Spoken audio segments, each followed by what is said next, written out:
Good morning, students.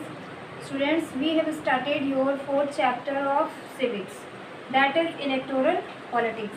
In my first video, we have seen the example of election in Haryana in 1987. और उसके बाद हमने ये देखा कि इलेक्शन, ठीक है, इलेक्शन की ज़रूरत क्यों है हमें। और आज इसी को लिंक करते हुए हम दूसरा टॉपिक देखने जा रहे हैं, what makes an election democratic.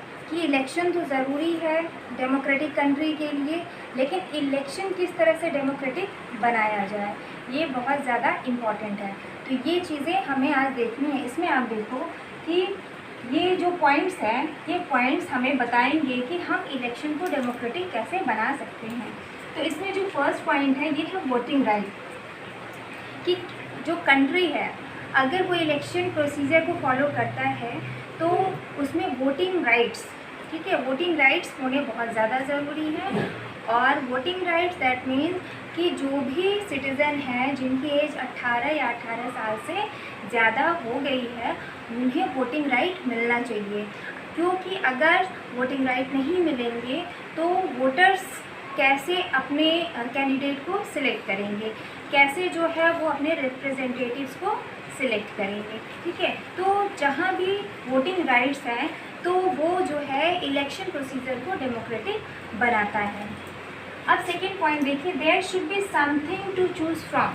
कि जो है हमें चॉइस मिलना चाहिए, वोटर्स को चॉइस मिलना चाहिए कि वो कितने, वो उन्हें चूज़ का ऑप्शन मिलना चाहिए। जैसे हमारे इंडिया में क्या है, मल्टी पार्टी सिस्टम है, तो यहाँ पे बहुत ढेर सारी पार्टियाँ हैं, तो यहाँ हमें बहुत ढेर सारे ऑप्शन है कि अगर हम एक गवर्नमेंट सेटिस्फाई नहीं है तो नेक्स्ट इलेक्शन में जो है हम क्या कर सकते हैं, इस गवर्नमेंट को हटा के और नेक्स्ट गवर्नमेंट सेलेक्ट कर सकते हैं बाय वोटिंग राइट। अगर जहाँ पे आप सपोज करो जैसे डेमोक्रेटिक कंट्रीज़ जिन्होंने अपने आप को बताया लाइक पाकिस्तान एंड चाइना, तो वहाँ पे क्या है, वहाँ पे इस तरह की फैसिलिटी नहीं है।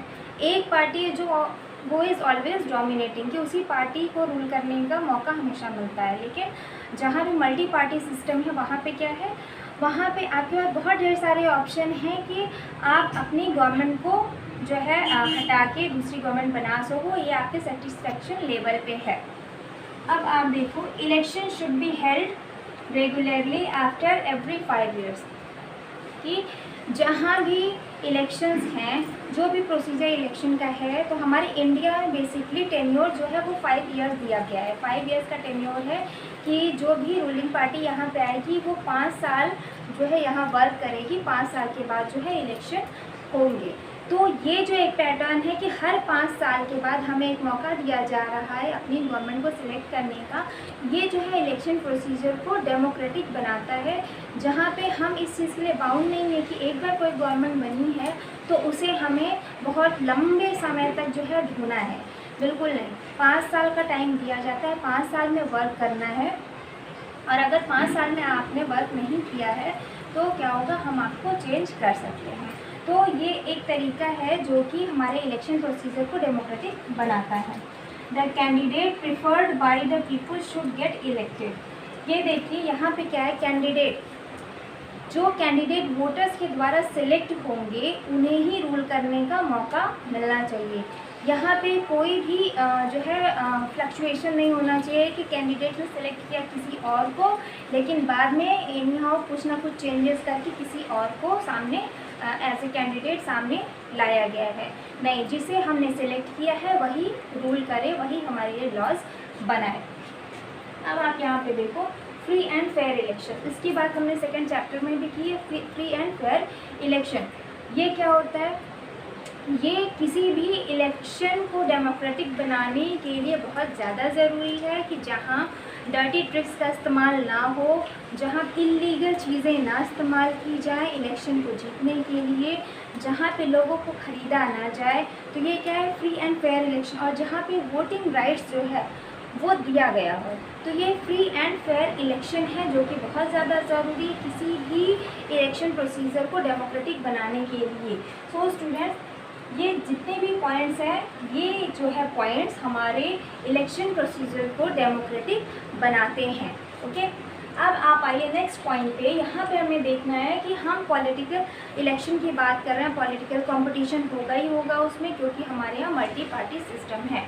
तो यहाँ पे अब आप देखिए, is it good to have political competition, की क्या जो पॉलिटिकल कंपटीशन हो रहे हैं वो अच्छे हैं, बुरे हैं, क्या है वो, ठीक है, क्या ये अच्छा है पॉलिटिकल कंपटीशन होना।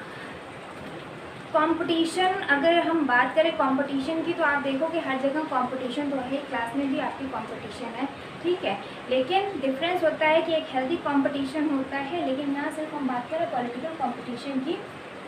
तो पॉलिटिकल कंपटीशन में क्या है, जब मल्टी पार्टी सिस्टम हमारे इंडिया में है तो डेफिनेटली इतनी ढेर सारी पार्टियां हैं तो सब एक दूसरे से कंपटीशन करेंगी। तो इसके डिमेरिट्स पहले देखते हैं कि इसके डिमेरिट्स क्या है।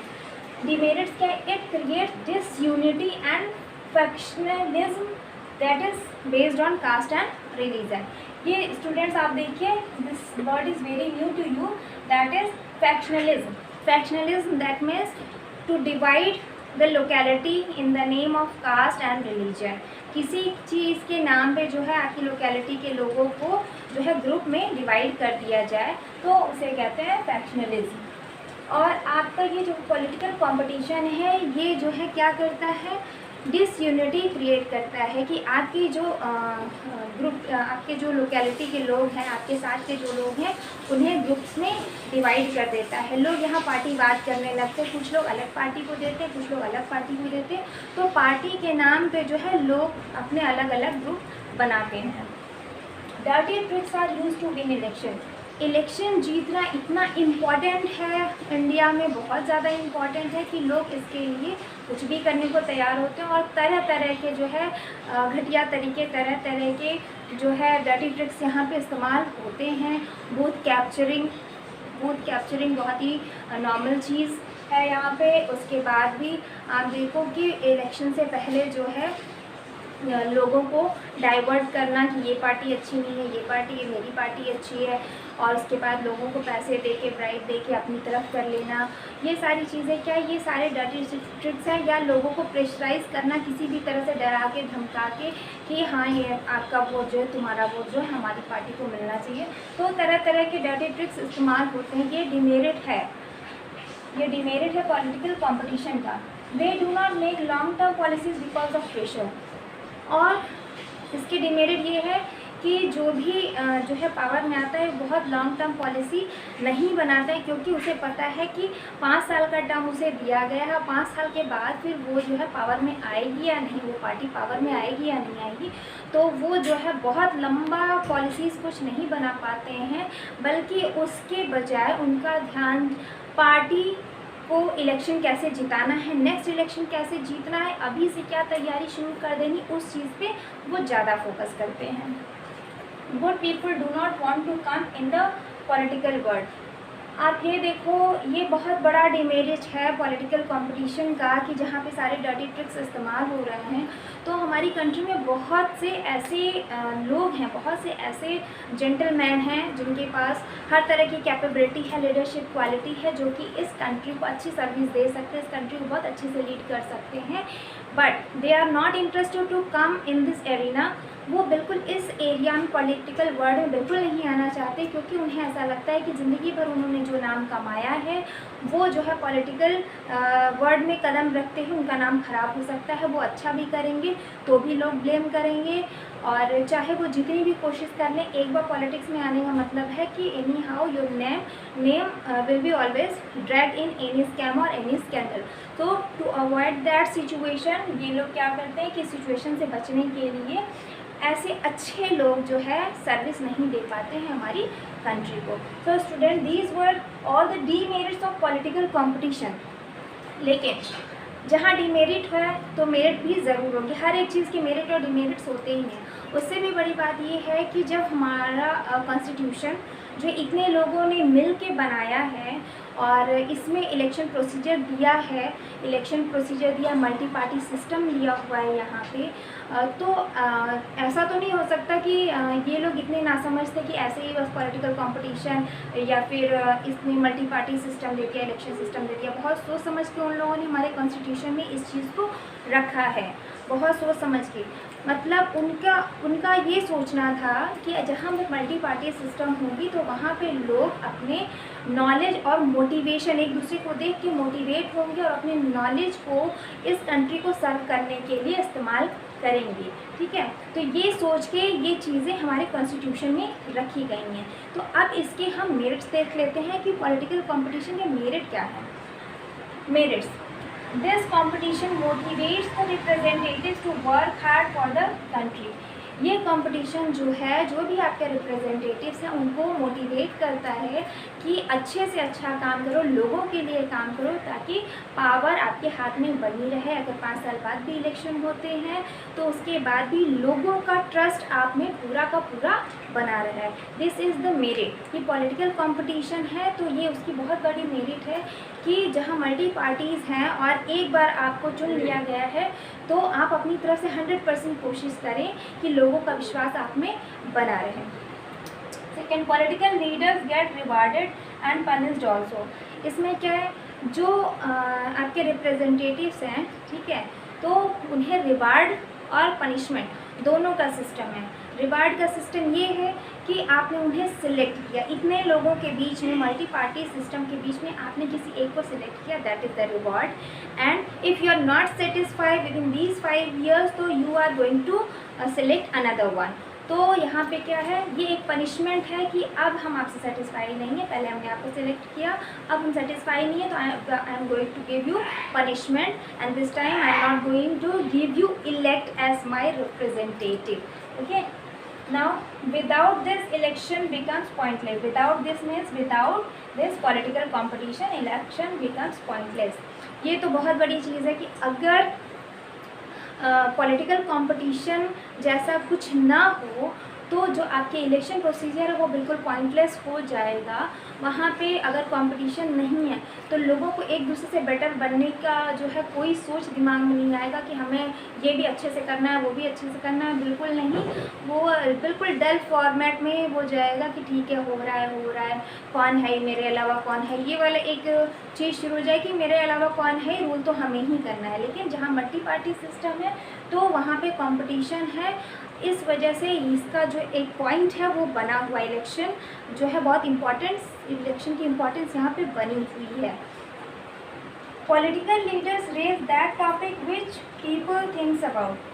और जो लोग पावर में हैं वो कोशिश करते हैं, वो फाइंड आउट करने की कोशिश करते हैं कि जो जनता है, जिन्होंने उन्हें सेलेक्ट किया, उनके दिमाग में क्या चल रहा है, उनकी डिमांड क्या है, तो वो उसी टॉपिक को रेज करते हैं, उसी से रिलेटेड जो है पॉलिसीज़ बनाते हैं, ताकि जो है नेक्स्ट जब भी इलेक्शन आए या नेक्स्ट जब भी लोगों को इलेक्ट करने की बात है वो जनता के दिल और दिमाग में अपनी जगह बना सके। और उन्होंने पहले से भी देखा हुआ है कि पहले जो लोग रूल कर रहे थे तो वो कंपेयर खुद को भी उन लोगों से करते हैं कि अगर उन्होंने अपनी जो भी गलतियाँ की हैं तो वो गलतियाँ हम रिपीट ना करें। तो अगर political competition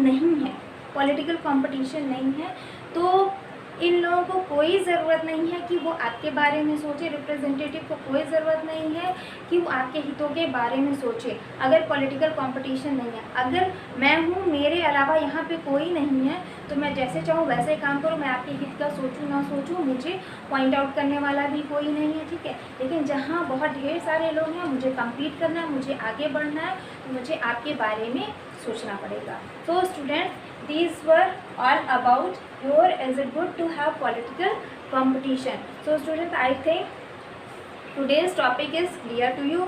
If any query is there, give it in my comment section.